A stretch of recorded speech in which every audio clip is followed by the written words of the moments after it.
Welcome to Aging on the Suncoast. I'm your host, Jason Martino. Many seniors face malnutrition or hunger issues on a daily basis. Older adults with limited incomes and homebound seniors make critical decisions on a regular basis when they are faced with purchasing food or covering other expenses such as medications or household necessities. These individuals also face isolation and lack access to food resources such as grocery stores or food pantries due to a lack of transportation. During the pandemic in 2020, and still today, isolation and lack of access to food has been exacerbated.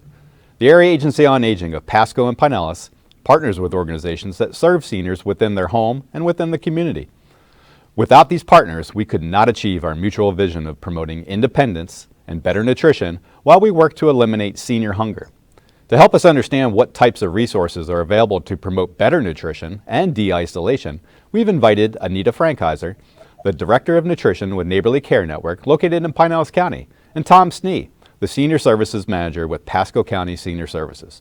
Later in the show, Anita and Tom will rejoin us so we can celebrate volunteerism and how critical these individuals are to nutrition programs.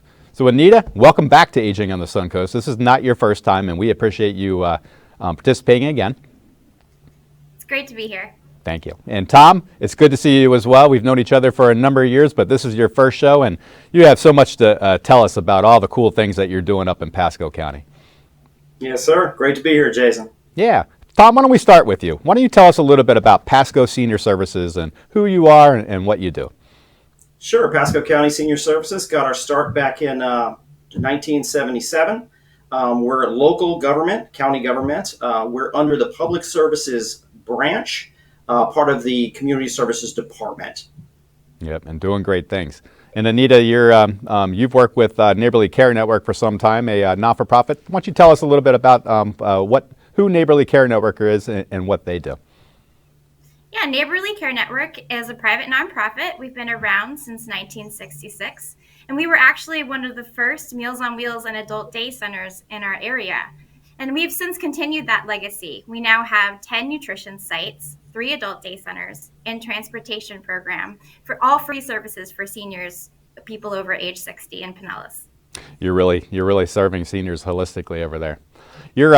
You all are no stranger to what we dealt with in 2020. You're no stranger to what we're still dealing with in 2021, and certainly I'm talking about COVID-19. The last couple shows that we did, we talked on the emergency management side about things, the Department of Health side, and really I thought it was time to talk about the services that you all do so well, how COVID really affects you, how you are really able to bounce back, serve people in a different type of environment, and really just be resilient. So keeping all that in mind, you have on a normal day, you have a streamlined approach to how you offer services, and then COVID certainly shook that up a little bit, but typical to your resiliency, you really learned a whole lot, and you continue to serve those seniors and a whole lot more too. So let's talk about that. But I want to set the the point of the conversation today is what we're talking about is food insecurity. And not everybody really knows what food insecurity is, or they may have assumption. So why don't we define what food insecurity is so we can kind of set the tempo for the rest of our show. Tom, what is food security in your eyes? So food insecurity is basically a lack of access to healthy, nutritious food. So this could arise from several things, low income, geographic inability to get that food. But what we really saw during the pandemic, everything kind of changed. People that normally had access to food no longer had access. So that was a real challenge that we kind of had to go through during the pandemic. Yeah, and definitely that's your perception of what happened in Pasco County. Anything different that you saw in Pinellas County, Anita? No, it's pretty much the same as people were told to shelter in place. We saw our numbers more than double for Meals on Wheels, the interest and the need for home delivered meals. Normally, like Tom said, food insecurity is where the closest place for people to buy food may be a convenience store or a fast food restaurant, but it certainly changed a lot last year. Yeah, I think that really supports what Tom was saying, access to food. If you live in an area where you're geographically isolated to a large grocery store, then you go to the corner stores to get some of your food, and they may not always have the healthiest food around. And so we do whatever we can to try to augment that and to supplement that. So in addition to maybe a lack of access for a variety of reasons to food resources, you're serving seniors. And unlike some of our younger folks that reside in Pinellas and Pasco County, there's differences in their nutritional requirements, special considerations. Anita, given your strong background and as a registered dietitian, what are some of the considerations that you and seniors have to think about when it comes to nutrition? Certainly. Digestion naturally changes and slows down as we get older. So many people complain of a decreased appetite. And for some people, this can lead to malnutrition because they just really lose that desire to eat. Seniors are also managing a lot of chronic conditions like diabetes or heart disease. And that's why it's really important for us to plan balanced menus that have a variety of fruits, vegetables, lean protein, and whole grains that will meet most dietary requirements. Yeah. And are there differences between men and women and what it takes to have adequate nutrition? Yeah, certainly women generally have lower energy needs and than a man, but they generally need the same overall nutrient needs like protein and overall calorie needs. Good show. Good show. All right, so let's talk about your programs in general. Certainly, they're funded under the Older Americans Act of 1965 and amended up to current. Beautiful piece of legislation purporting the needs of seniors throughout the nation and all the territories on there. Tom, why don't we start with you? You both provide almost identical services when it comes to structure-wise too, but Tom, you have something you call Congregate Meals. What are Congregate Meals? So our Congregate Meal program is basically a chance for seniors to come to a senior center, get a healthy, nutritious meal, usually one meal a day, lunchtime. But they also have the opportunity to socialize with each other, and there's some health and wellness programming that also benefits them. Some of the senior centers have access to evidence-based classes like Matter of Balance for fall prevention, chair yoga, which is awesome. There's some really good programming that we try to get out to our seniors. Yeah, and they and they actually come to your site, so they're getting out of their home where they might have been isolated as well, right? And Yep. if they have a hard time getting to your site, are you able to help them with that? Yeah, so we have a partnership with Pasco County Public Transportation, and they'll do paratransit where seniors can qualify for that service and get dropped off right at the site. Well, you guys are really thinking about everything, aren't you? We try. Yes. Anita, anything different on the Congregate Meals that you provide?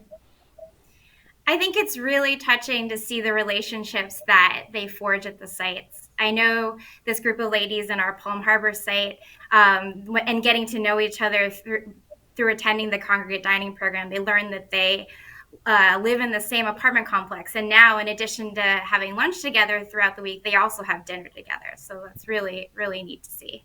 I totally agree. That is very touching. Thanks. Tom, if back to you. Now a little different from Congregate Meals, you also provide home delivered meals. Sometimes we've heard them referred to Meals on Wheels, but in our world we always call them home delivered meals. Can you elaborate a little bit on what home delivered meals is? Yeah, sure. So when a client is homebound, they can't get to a Congregate Senior Center. We have another program that will deliver meals to their homes, which is a fantastic program for them. Some of the issues that we see with that is a lot of people think it's just delivering the meals, but many seniors, this is the only people, the driver, right? The delivery driver, that's the only people they're going to see all week. So it also offers a sense of a sense of safety for them. I'll give you an example. Several years ago, we had one of our drivers went to a client's house. It says in February, right before a long weekend. Knocked on the door, no answer. He couldn't hear anything inside, but he noticed the lady's car was in the parking lot. She lived in one of these apartment complexes. He came back later, knocked again, and something just didn't seem right to him. So he went to the apartment complex, and they went and checked on her. She had fallen 4 days prior in the bathtub, and what makes this worse is 2 days into her fall, they came and shut off her power because she was behind on her bill. So had the driver not gone in there and intervened, she probably would have passed away over that weekend, and it's in February, so no power. It's freezing in the water which she was laying in. So that peace of mind to have somebody checking on you on a weekly basis really benefits people. You're absolutely right. That's a horrible story and a beautiful story in the sense of that the person had fallen. It could have been life or death. We know that falls is the biggest lead to hospitalization, and Anita, you probably have several stories about that as well, where some of your drivers or your delivery drivers have noticed very scary situations like that and had to intervene. I wanted to tap into some of your strengths, Anita, and talk about another program that you offer in addition to the Congregate Meals and the home delivered meals, and I think I'm correct by saying that you provide nutrition counseling, right?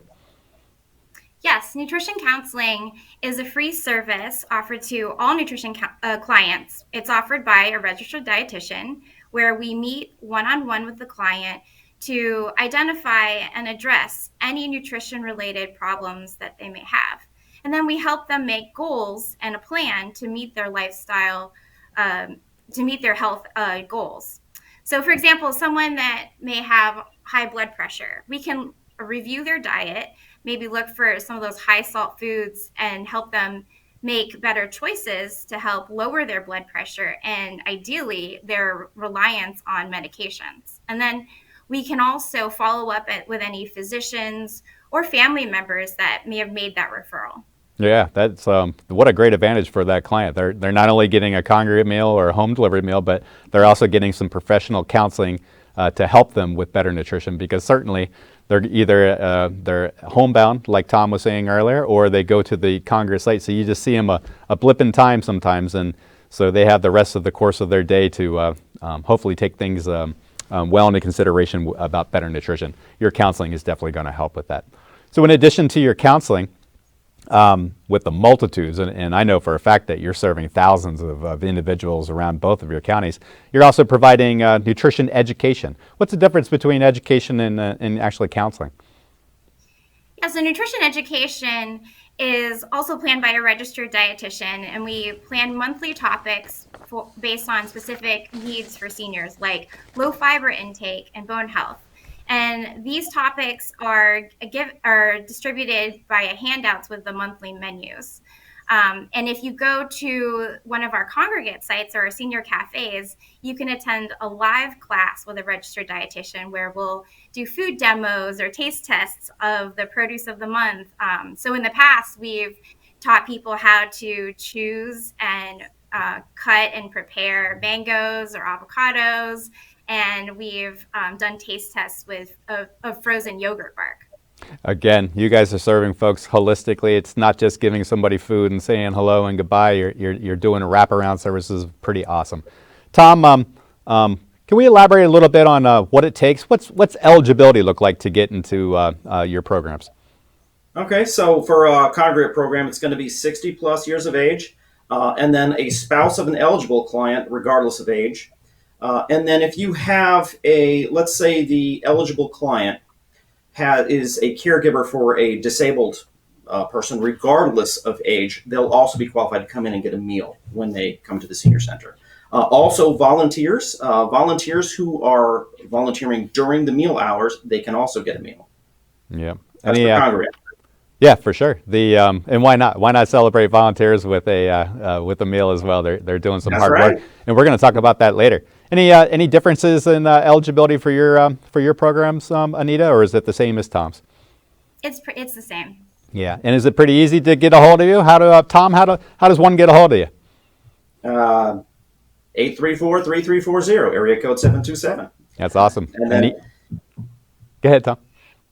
And then we do have so we didn't really talk about the home delivered, but it's very similar, the eligibility requirements for that as well.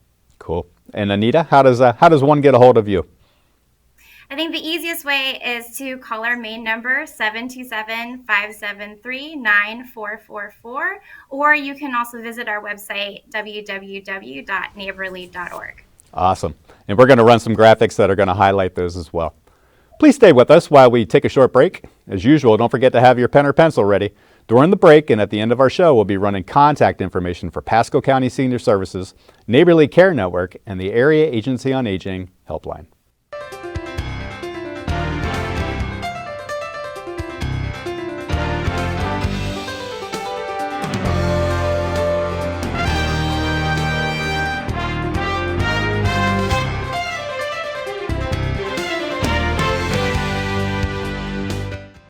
James is 70 and a writer whose joint pain has been a story in itself. His doctor prescribed a new medication that may not be affordable, even with James's Medicare Part D plan. James called Shine. Shine volunteer counselors can guide you to money-saving prescription assistance programs, including a program that helps pay Medicare Part D plan costs for limited income seniors. Shine costs nothing but could save you time and money. More information is available at 1-800-963-5337. Welcome back to Aging on the Suncoast. During the first half of the show, Anita Frankhauser and Tom Snee helped us understand who their agencies are and how they promote better nutrition for Pasco and Pinellas County seniors. Let's revisit with Anita and Tom so we can speak in depth to volunteerism and how critical this is within the senior nutrition programs. Anita and Tom, welcome back to the second half of the Aging on the Suncoast today, and I appreciate everything that you brought to the table on the first half. So we're going to talk about a little bit of a different topic than nutrition itself, but really the tools of how your nutrition programs really get off the ground and how you're able to feed so many seniors. And really that is the life force behind it, the volunteers. And so Anita, let's start with you. Why do your programs need volunteers? Certainly. Volunteers are our organization. We just could not serve the nearly 2,000 seniors we have every year without them. We don't have the resources for the paid staff that it would require. And the more volunteers we have, the more people we can serve. And volunteers are really essential. They are an extra set of eyes and ears of the community and are staunch advocates for our clients. Like Tom was mentioning in our last segment, they provide that vital wellness check with every meal delivery. And this is what really sets us apart from meals that you could get through the mail. It's very reassuring for clients and family to know that someone is checking in on them regularly. Yep, those are great points, Anita. Tom, any differences in perspective that you see in Pasco? No, this is the same. Volunteers play a huge part of our operation. Massive. And I work with volunteers as well, and I wouldn't be who I am today without them and their experience, and we're going to talk about that some. So Anita, if I was a volunteer and I wanted to volunteer within your nutrition program, what types of things should I be thinking about prior to engaging you to see what that opportunity looks like? Yeah, before volunteering, I think you need to ask yourself, what are you passionate about? What do you enjoy doing? And if you want to volunteer with our nutrition programs, I think you really need to have that interest in working with older adults and with food. And then also consider how much time can you consistently give? Because as you deliver meals and work with our clients, you develop a relationship with them and you end up serving as their lifeline. Yeah, thanks. Anything to add, Tom? No, I mean, it's a lot of times volunteers will bring a special skill set to the table that you might not have had in the past. So sometimes you can alter your program or find a place within your program that you didn't traditionally have for a volunteer before. So it's kind of like maximizing your relationship with that volunteer and making them happy in the same time. Good point, Tom. Let's talk about types of volunteers. Do the volunteers that you generally work with, do they look like me? Do they look like you? And do they look like Anita? Or what are we? Who are we talking about? Like my dad. So my dad actually does volunteer here. He comes in 2 or 3 times a week. He breaks my chops, yells at me. So everybody thinks that's funny around here. But traditionally you have it's going to be more seniors is what we see. But anybody can volunteer. It's people that want to give back to their community. More often retired than not, but we take anybody. Yeah, and Tom, I think that if my dad was a volunteer with me, we'd have the same set of engaging activities together. Let's just say that. So. You know who else volunteers for us once a week? My predecessor, who was on this show 2 years ago, Diane Cunningham. Oh, She great. volunteers with us. She delivers a route with her husband once a week. I'm just not surprised. The Yeah, I know. she's a go-getter in the community. So let's talk Can't about stay away. let's talk about the types of roles that volunteers play with your programs. And Tom, I want to start with you. You covered the Congregate Meal program. Yeah. How do volunteers interact with your Congregate Meal program? So there's lots of different ways they can. They can assist with preparing the meals. They can also assist with kind of serving the meals. But more importantly, and what's harder to find is someone that wants to teach a class, right? We talked about health and wellness programming and different types of activities. So when we have a volunteer that had, like we talked about, a special skill set, let's say they can teach a line dancing class. That's exactly something that we want to incorporate into our program. In order to prevent that's elder abuse, we must definitely is going back to the skill sets that you're talking about. The issue and report it to For the your hotline for your other program, the home delivered meals, what roles do volunteers play in that program? So two main roles, primarily, actually, they deliver a route, a home delivered meals route. But also we have like a friendly visiting thing, which is it's one of our programs where they'll spend, because isolation is such a huge thing for homebound clients, they'll spend some time. Right now it's still over the telephone because of COVID-19, some things like that. But they'll spend some time talking to them, usually an hour over the phone, just kind of seeing how their day went. And it's a big win for them. Yeah, and that sounds to me that if maybe they don't have a comfort level or they can't commit, like Anita was saying, to the time frames, Right. that they can do other roles in there, and that sounds like an administrative clerical role as well.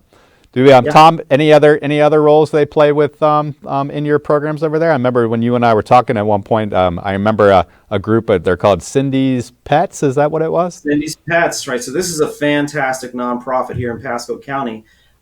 They will it's referral based, but they'll provide pet food to all the clients that are enrolled in our programs. And the reason this came about was because we noticed that seniors, especially low-income seniors, will save part of their meal and share it with their pet, so they could feed their pet. So this is something that we've been trying to come up with something for a long time to address. Cindy's Pets was a perfect solution. It was a great idea that they had.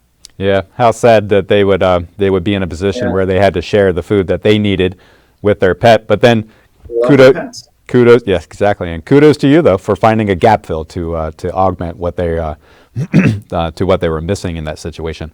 Anita, you're no stranger to volunteers. They're the lifeblood of your organization, like you said, and that. And do volunteers work in any other roles in your organization?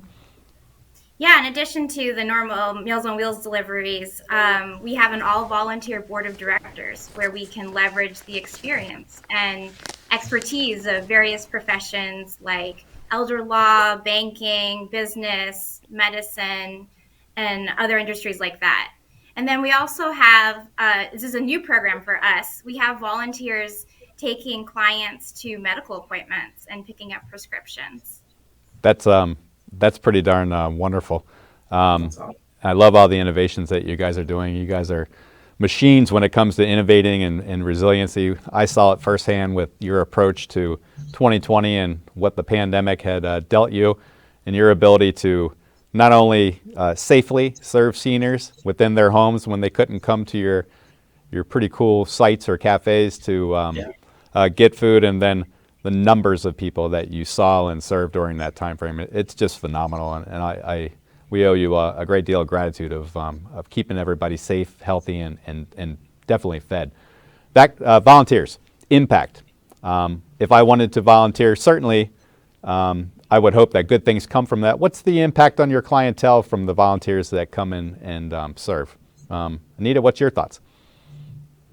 So volunteers are a huge cost savings for our organization. In 2020, we had about 950 volunteers, and that amounted to over $1 million in savings for us.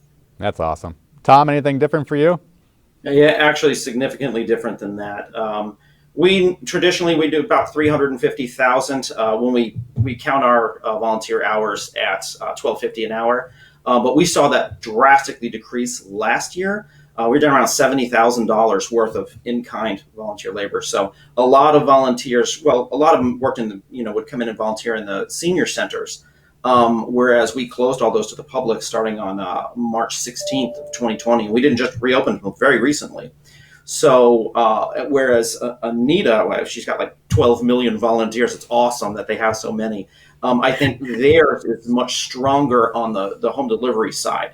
We don't have as many home delivery drivers. We have county drivers that handle a lot of that. Yeah, and that's not a bad thing that there's differences in how you do it. You have different demographics in Pasco and in Pinellas, and Sure. different ways to do things, but you're still solving problems and helping people, and that's really what matters.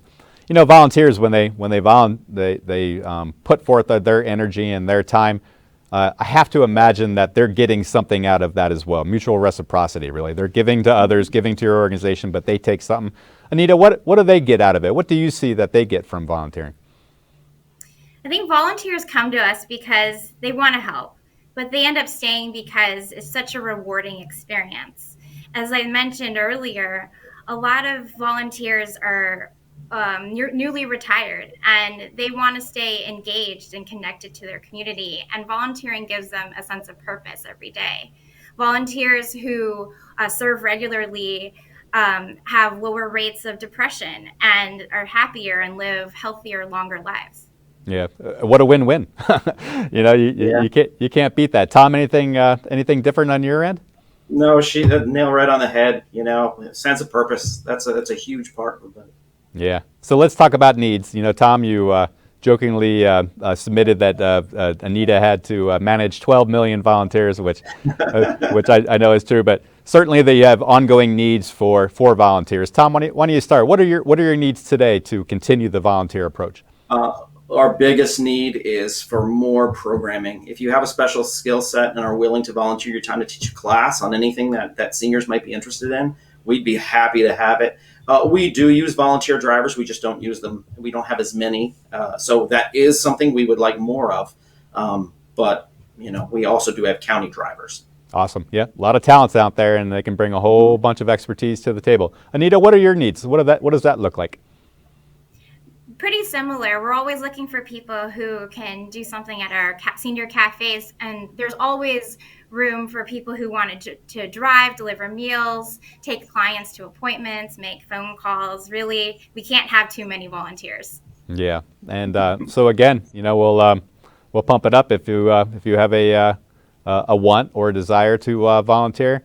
All of our contact information is going to be run at the middle of the show and at the end of the show, and these two fine people here will gladly take your call. Tom, I wanted to thank you for coming on the Aging on the Suncoast today. Anita, I wanted to thank you for coming back and talking to us about the cool programs you did, and we'll talk real soon. We hope this month's broadcast was informative.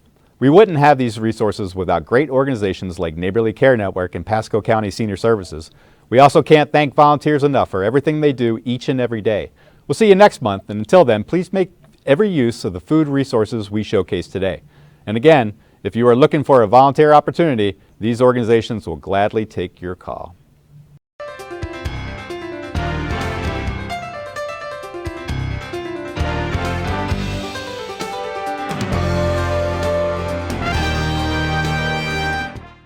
James is 70 and a writer whose joint pain has been a story in itself. His doctor prescribed a new medication that may not be affordable, even with James's Medicare Part D plan.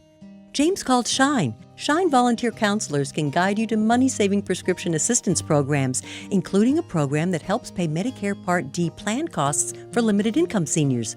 Shine costs nothing but could save you time and money. More information is available at 1-800-963-5337.